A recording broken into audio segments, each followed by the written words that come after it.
The Nigerian Midstream and Downstream Petroleum Regulatory Authority says the new price of natural gas for power generation companies is now $2.42 per metric, or 2 per metric British thermal units.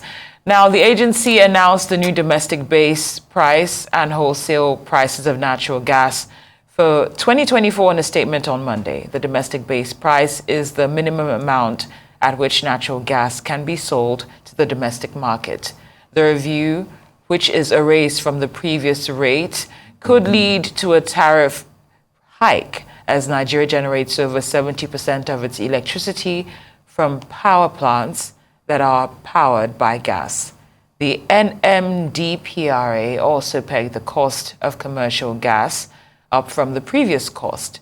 Now, the adjustment comes amid calls by oil and gas companies for a migration to cost-reflective tariffs to attract investment. Arise News analyst Dayo Sobowale joins us now to discuss this announcement by the federal government and its likely impact on the electricity tariff. Good afternoon, Mr. Sobowale. Thank you for being here. It's a pleasure being here. What do you make of this announcement? And it's like I read in the intro, its likely impact on electricity tariff. It's very bad news. And I tell you, it cannot stand. It cannot stand because it's not realistic and it will create more hardship for Nigerians and create hostility for the government of the day, whether they like it or not. You see, power is the basis of industrialization, development, we all know. I don't need to go to any rendition on that. So this cannot fly, cannot fly. It was like the increase in tariff mooted the other time. And I said, the National Assembly will never allow it, and they didn't. Ditto for this too. You bet they will summon the chief executive of the midstream, upstream regulatory authority that thought it fit to announce this. It is an economic issue, but the effect will be antisocial, and it will even disturb the political stability of the nation. You see, look at the power industry. When it was privatized,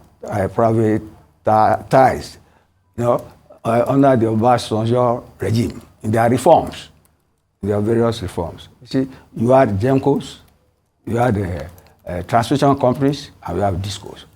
But the ones you are familiar with are the DISCOs, because the one they bring down our tariffs, and we ate them. You get me? because you see, if you don't have meter, somebody will just sit somewhere and imagine something. So you have a private house having a bill like there is a factory hidden somewhere there, and it is not on.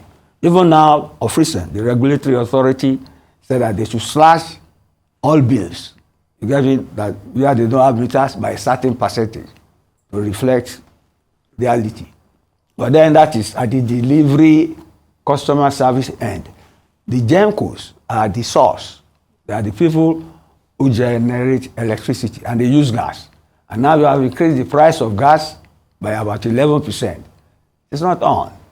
Because at the end of the day, it will be passed to the consumer of electricity, and that is us. Get me? See, incidentally, it is the Nigerian Electricity Regulatory Authority that deals with DISCOs. But we have another body dealing with the GEMCOs. You see, this thing is like a relay race. You generate electricity. But you see, the equipment for generating electricity in Nigeria are old. You know, like some people say they are like middle-age instruments. And then the cost of getting the gas, like we say, it has always been exorbitant. Now it has been raised as if it exists in a vacuum. Whereas the transmission companies are waiting for the GEMCOs to pass things to them. The Nigeria Electricity Bulk Trading Company will buy from the GEMCOs and pass to the transmission companies. The transmission companies hate the GEMCOs fervently because they don't give them gas, and they have nothing to pass to the DISCOs. And we all hate the DISCOs because of the high tariff, because they are the end of it. And then, I remember when the president came in, he made power an emergency, and the Power Act was signed into law. but nothing has come out of that. I heard what, see, I put in the Minister of Power, because he's a very realistic person. He has said the price, I mean, that's right now, the subsidy on fuel is about 3 trillion. They cannot afford it. But they dare not. You get me? At the same cut power one, and at the same time, they cannot, they dare not reduce tariffs, because they know that has socio-political implications for them. So I think it's a mess we boxed ourselves into, because we all saw it coming. And when the president came in, the first thing was make power an emergency, and he signed it to law and act. But obviously, some people went to sleep over it. I still stand. I mean, I'm ready to bet on it. I'm sure the National Assembly will not allow that to go, because they know at the end of the day to translate. I know Nigerians are not happy about power, but power is regular. And then there's another element, comparative element to it, just similar to what happens with the refineries.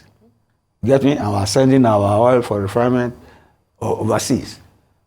You see, a speaker, an otherwise brilliant human being, once said in this Nigeria National Assembly that if the electricity supply is constant and going on fine, what will the sellers of generators, what will they eat? Can you imagine that? So there is a strong lobby there, making sure that our electricity never works. In spite of the generating companies all over the country, those companies make profit from their own small something, but it is pittance. Get me? Because, you know, according to electricity experts, you need a million megawatts. No, you need 1,000 megawatts for 1 million households. Get me? If our population is 200 million, we need 200,000. You look at what we generate, it has never been up to 10,000 megawatts. So we are nowhere there. Because the balance, just like the informal economy, in spite of the statistics from central bank and these killing statistics, we discover is the informal sector that keeps the economy going. So invariably, we've been living on generator-powered electricity, and not the sort of electricity that normal countries have to power their industrial growth and development. So something is amiss.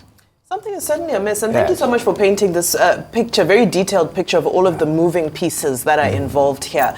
I want to focus on the aspect of gas. Nigeria being the African country with the largest gas reserves. You know, it's shocking to find this nation in this conundrum where there's a shortage of gas to supply for power generation.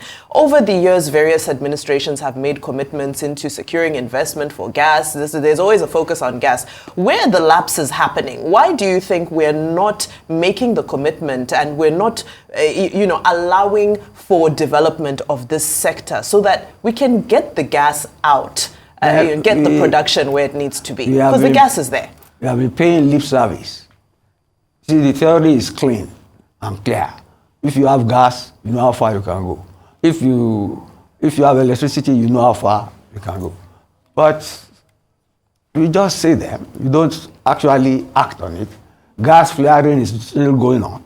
And some wise people say, yes, they are ready to pay the fine instead of refining the gas or moving it around to where. And then you see the gas pipelines, they have been vandalized. They have been vandalized just like pipeline, oil thievery. So it is, how do I put it, lack of seriousness on our part. It's like you know your problem. You see the symptoms, but you are not eager to apply the medicine. So it's a slow death for any economy or any institution that follows that. And I sincerely pray that the administration, because the ball is in the court of the present administration, it's no use talking history about our tragedies and maladies.